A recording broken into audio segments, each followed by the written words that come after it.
La relation avec Dieu est complètement disloquée. C'est ce qu'enseigne la Bible. La relation était bonne autrefois, mais elle a mal tourné. Dans la plupart des cas, la situation est pire encore. Elle est positivement antagoniste. L'homme est dans un état d'antagonisme à l'égard de Dieu, dans sa propre nature, et souvent dans sa pensée, dans son attitude et la manière dont il parle de Dieu. Il existe un état de conflit. Il y a de la méfiance dans l'esprit de l'homme à l'égard de Dieu.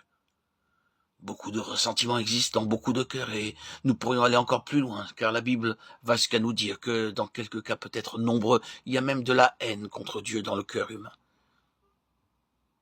C'est donc le premier fait, la relation entre l'homme et Dieu est chaotique.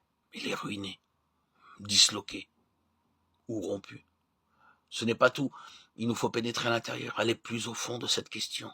L'homme a un ensemble de sens qui appartient à son être spirituel et qui ne fonctionne pas. Un ensemble de sens qui correspond à ses sens physiques. Les sens physiques sont, comme nous le savons, la vue, l'ouïe, le toucher, le goût, l'odorat. Mais l'homme a un autre ensemble de 5 sens qui n'est pas physique et qui appartient à son être intérieur. Ils sont la contrepartie de ces 5 sens physiques. Et dans l'homme, par nature, ces autres sens ne fonctionnent pas. La Bible parle de tous ces sens d'une manière spirituelle, en relation avec Dieu.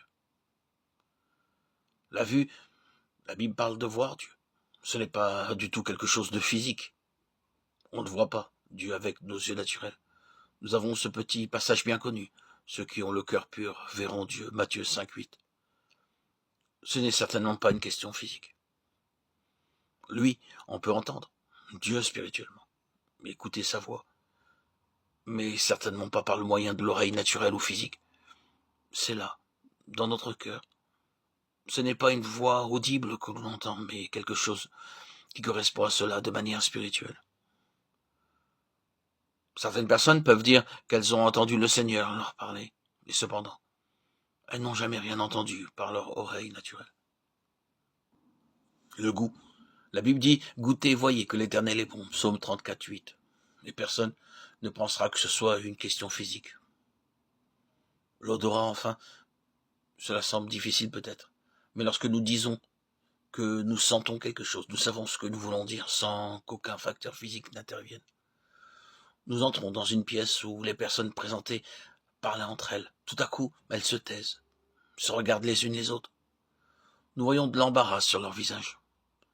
D'une certaine manière, nous avons l'impression qu'il y a quelque chose dans l'air. Nous sentons quelque chose. Or, d'une manière analogue, nous savons qu'il est possible de sentir la présence de Dieu.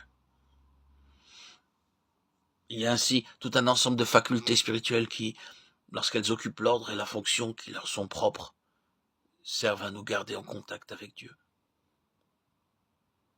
Dans l'homme naturel, l'homme non régénéré, ses sens ne fonctionnent pas. Il ne voit pas Dieu de cette façon, il n'entend pas Dieu lui parler, il ne sent ni ne touche Dieu. C'est une chose immense que de toucher Dieu, non avec nos mains, mais intérieurement. Il n'est pas possible à l'homme naturel de goûter que le Seigneur est bon. Toutes ces choses ne fonctionnent pas en lui. Cependant, la Bible parle beaucoup de ses sens. La Bible enseigne, et l'état de l'homme le confirme. Qu'en ce qui concerne Dieu, l'homme est aveugle. L'homme est sourd. L'homme est engourdi. Il n'a pas de sentiment envers Dieu. Il lui est insensible. N'en est-il pas ainsi? C'est là une vraie description de celui, peut-être, vous qui m'écoutez, qui n'a pas eu d'expérience chrétienne bien définie et réelle. Il ne voit pas Dieu de la manière dont nous venons de parler. Il ne l'entend pas, il ne le sent pas. Si pour lui, Dieu existe, il est irréel, éloigné, lointain. Il ne le connaît pas. Ce n'est pas une réelle contradiction à tout cela et à ce qui suivra dans les prochains audios. Si nous disons que, dans la plupart des cas, à très peu d'exceptions près, il y a cependant une conscience de l'existence d'un être suprême qui demande à être reconnu. Le fait est qu'il n'existe point de communion, de compréhension, de connaissance, ni de relation vivante avec Dieu.